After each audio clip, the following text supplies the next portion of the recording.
You're watching E.T.N. Share and subscribe. Hey guys, welcome to Entertainment Talk Nation. This is Rob.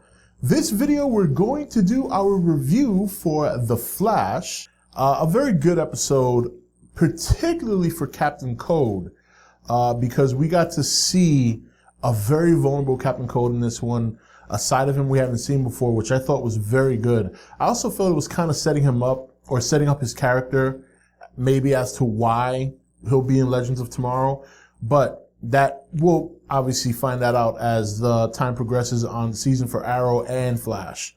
But in particular, the episode is really good because not only did we see the vulnerability from Snart, but we also got to see it from his sister. And we also got a sense that there might be a little something she has for Cysco. Maybe, you know, I did feel there were some areas where she was very genuine. Obviously, towards the end, you know, her being free and her brother being free, she got a little flirty, gave him a nice kiss, and went about her business. But I thought it was a solid episode. And like I said, in particular for Snart, it was just really good to see him be so vulnerable. And even for a moment, feel bad for Barry when Barry, what looked like to him, got shot. And he said, you know, sorry, Barry. But, you know, very, very interesting development with his father and all that stuff, and Barry obviously trying to help him, putting his own identity on the line to, well, help Snart, but also obviously stop them. And then, of course, Snart's father, just crazy putting a bomb in his own daughter's head to force his son to help him with this heist.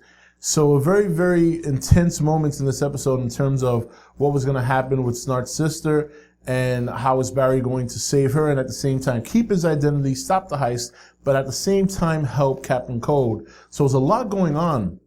The other interesting thing too was Joe and the situation with his wife. Now, this was caught us off guard, at least caught me off guard last week.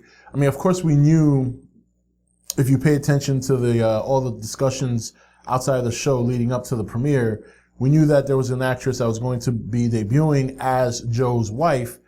I didn't expect it to happen so soon. It happened really, really soon. And, you know, episode 2. And we see that obviously Joe's been hiding her from, or not hiding her, made Iris believe that she was a great woman and that she passed away. And when in turn she turned out to be a drug dealer and was endangering her own child. And while there's still a lot to learn about that and how, whether or not it's going to fit into what's going on with this new Flash universe, the scene between Iris and Joe was really good. It was really good. In fact, I gotta say, we've had more scenes like that with Joe and Barry than we have with Joe and Iris. So it was nice to see father and daughter really connect on an emotional level.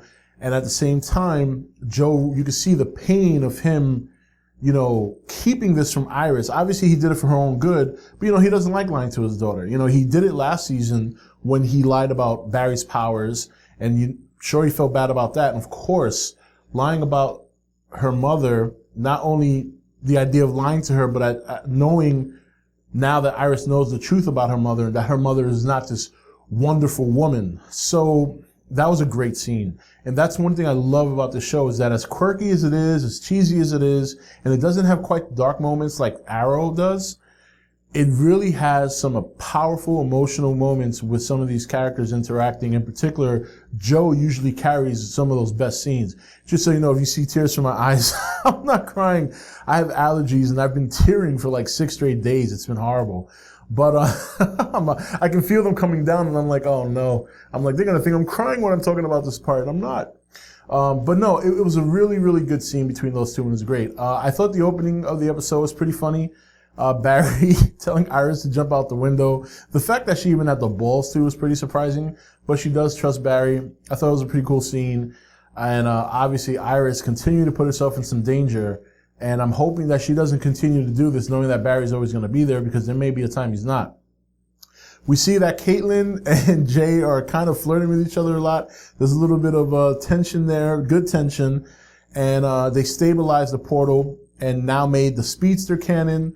So we're going to see, it's going to be interesting to see how that develops. Keeping an eye on the Doc and what happened to him flaming up like Ronnie would when they formed together to become Firestorm. I thought that was interesting, especially considering that we have not seen Ronnie. We're not 100% sure if Ronnie's returning or not. I've heard rumors that Amel is or isn't. We do know that the Doc is on Legends of Tomorrow. It would be kind of weird to see the Doc flame on by himself, but that may be where they go. They might go that route. So interesting development at that point. I think there's two keys you got to take out of this. What happened to Doc and what happened and the development with Snart, which I think are two key points to set up Legends of Tomorrow further down the road. So, but overall a solid episode. The highlight, obviously, Captain Code and his development, seeing him more in a vulnerable position, seeing that there is more to him than just this robber that wants to take advantage of people and rob them or go on heists to get rich items. The scene between Joe and Iris was very powerful, a very emotional scene for those two. And again, we haven't seen them a whole lot, so it was nice to finally see one.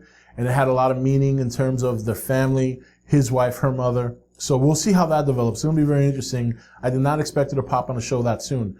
So overall, a solid entry. And obviously, there's a lot more going on. Wells is back. Wells is back. And I just want to touch on that before we finish. You know, when we saw him last week at Star Labs, you know, I thought that's this Wells of their world, blah, blah, blah, blah, blah. The way he arrived and the way he just got there and he stood up and he smiled, he stepped through the portal, it was like nothing for him. So I'm wondering if this Wells is the Reverse Flash in that world as well, or if this Wells is actually Dr. Zoom. I don't know. Or if he's just Wells.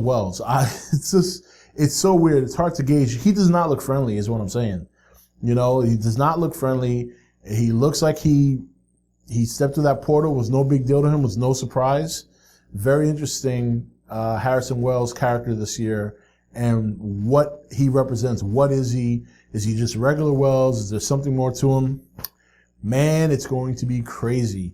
But until next episode, this is Rob signing off for E.T.N, where we don't do news, we just talk entertainment. Take it easy. Thank you for watching E.T.N. Don't forget to comment, share, and subscribe. Join the nation's Facebook page to meet other subscribers or visit E.T.N's Facebook page and Twitter page. Links for all are in the description.